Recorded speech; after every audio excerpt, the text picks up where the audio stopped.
Alright, what's going on YouTube? So this video is just going to be a recap of everything that's been going on in the last few months, get you up to speed on all the things that have changed, because obviously this looks much different from the last time I posted any content.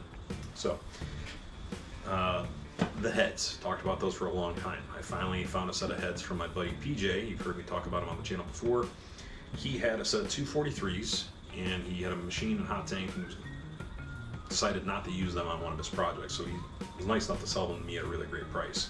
He also helped me put my valve springs and valve seals that match my can onto these heads, and then while he was at all that, he had a brand new water pump and crank pulley that he was using on again, one of his projects, and he just handed it to me.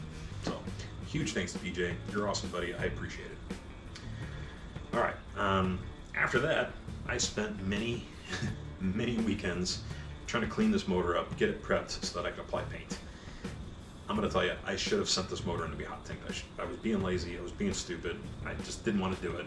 I should have, because I would have been miles and miles ahead in progress if I had just done that, because trying to clean this freaking motor was a nightmare. And I still didn't get it perfect the first couple times. I actually had to resand the primer that I put down and clean it and degrease it further and do extra work. So, don't follow my mistakes. Once the primer was applied, the Chevy orange went on the block, and then I put a gloss black on, like the valley cover here, the front cover, and the oil pan. Just swap it up a little bit, okay? I have not yet painted the valve covers or the water pump. I think the water pump's going to be black along with all the accessories. I don't think I'm going to be doing anything fancy from a accessory standpoint. It's probably just going to be truck equipment for the moment. The valve covers, though, I absolutely hate the look of the Ellis coil packs on top of these engines. So I'm going to machine off these bosses and relocate the coil packs someplace else. Or I'll just get a nice looking set of valve covers that don't have the mounts for coil packs. The intake, I'm not even going to bother showing it to you. It's like home to a dozen spiders. It's still in... It hasn't been touched in probably 2 or 3 years. It is just a nasty, ugly piece of shit. Truck intakes are just nasty by design. This one's also got 170,000 plus miles of garbage, oil, grease, and dirt stuck all over it. So I did have to modify it slightly to get it to fit in my engine bay with the hood closed, the factory style hood. The PCV valve, the rear sensor, and then the beauty cover bosses, I had to chop those all off or remove them. So I'm either going to continue modifying and cleaning this thing up, or I might bite the bullet and get a nicer looking intake like the aftermarket versions, like the Dorman, the Fast, Trailblazer SS, something that looks a little better than this, because most of them will probably need a beauty cover to hide the fuel rails, the ejectors, and the wiring harness, but the nicer the intake looks, the less that I have to spend on the beauty cover that I'm going to mock up and make my own. So I might actually be smart about it and save myself time. Upgrading these aftermarket intakes are not going to be something that's going to really help me performance-wise. Yeah, it's going to give me a few ponies here and there, but it's more about the aesthetics than anything else. Okay, so aside from the intake, drivetrain, I'm missing a sensor or two that I bought new, I don't know where they went, in a gasket or two. This block, this engine, it's done, right? I'm gonna bag it, I'm gonna put it in the corner, because everything that needs to be done, aside from the trunnion kit, doesn't have to be done until much later, right? I can do all that stuff with the actual engine in the car too. So during the hunt for the heads, I actually realized I didn't want to be pulling the motor a bunch of times to do the bodywork and paint on the engine bay. So I started to work on it, and then I actually finished at least that phase of it and started working on other areas of the car. So the firewall, I cut the steering column hole, applied body filler, I block sanded it straight. It's 3/4 of the way done. The rough-in phase is 100% complete. What I need to do is primer it and then guide coat it one more time, apply a sealer, and then apply my paint.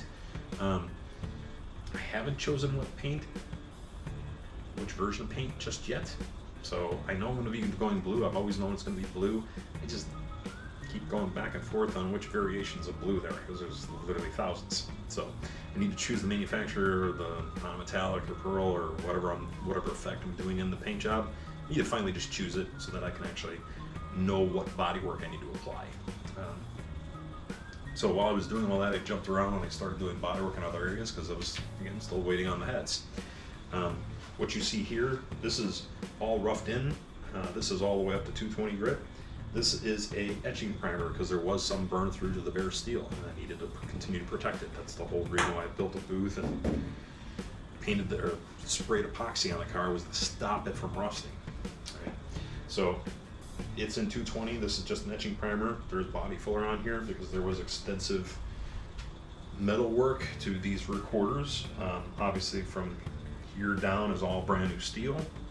This whole rear section was all modified to fit my bumper because I'm tucking it, and then I deleted the side markers. So there was a lot of metal work that was done here, and my metal work isn't perfect. So I gotta spend a little more time on the actual body shaping and body work phase.